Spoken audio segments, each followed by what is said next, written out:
Good evening, one and all. I, Major Sahil, stand here in this forum in strong support of today's topic that terrorism and militancy can be effectively tackled while observing human rights. At the outset, I would like to quote the words of former UN High Commissioner for Human Rights, late Sergio de Mello, and I quote, "The best and the only way to defeat and isolate terrorism is by fostering social justice, empowering democracy, and respecting human rights," unquote. His words clearly define that respect for human rights is the foundation for freedom, justice, and peace. Gentlemen, everything on this earth has either a value or a sanctity. The one with value can always be compared, but the one with sanctity cannot be. Similar are the human rights. Fundamental rights and laws do give a human being right to life. But human rights make it right to life with dignity. Unraveling the world history, you will find numerous examples where merely by adopting a humanitarian approach, situations were turned. The conflict prevention and early warning mechanism being adopted by the countries of West Africa, which instead of creating strong armies, focused on developing education, boosting livelihood, resource allocation, has helped them in upliftment of 15 out of 17 countries from a total chaos to peace.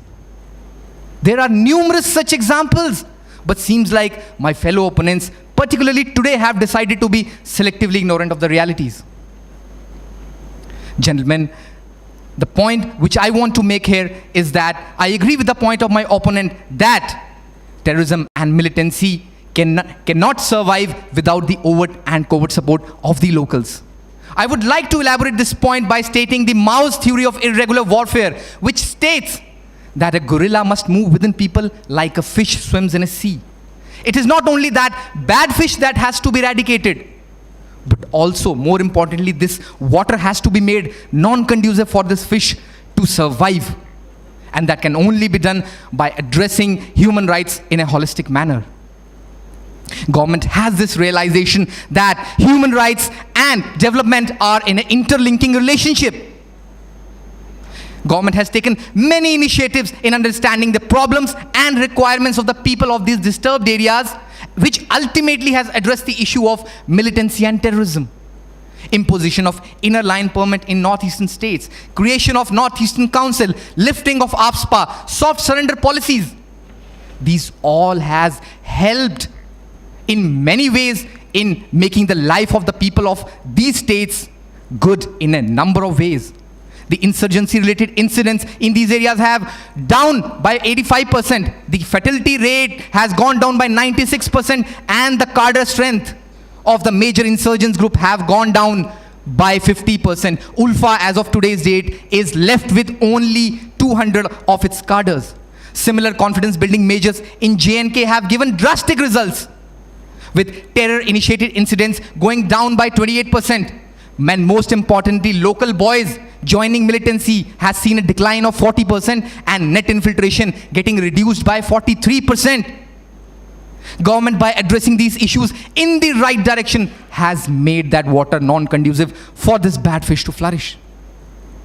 In 2018, when the young budding footballer Majid Khan from Valley joined terrorism, the approach of government and security forces in propagating his mother's emotional appeal for his son to return is a very classic example of a humanitarian approach taken by a government, rather than killing him, which otherwise would have been an easy option. Gentlemen, the cause and call of human rights is so precious that it cannot be compromised under any circumstances. I agree that with the use of blunt force, you can achieve temporary peace. But the lasting peace will remain illusionary if human rights are not given its due importance.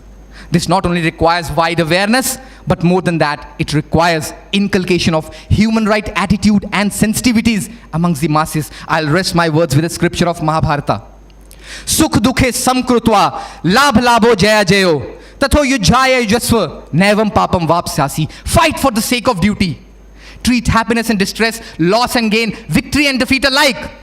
Fulfilling your responsibility in this way, you will never incur sin, never ever. Thank you and Jai Hind.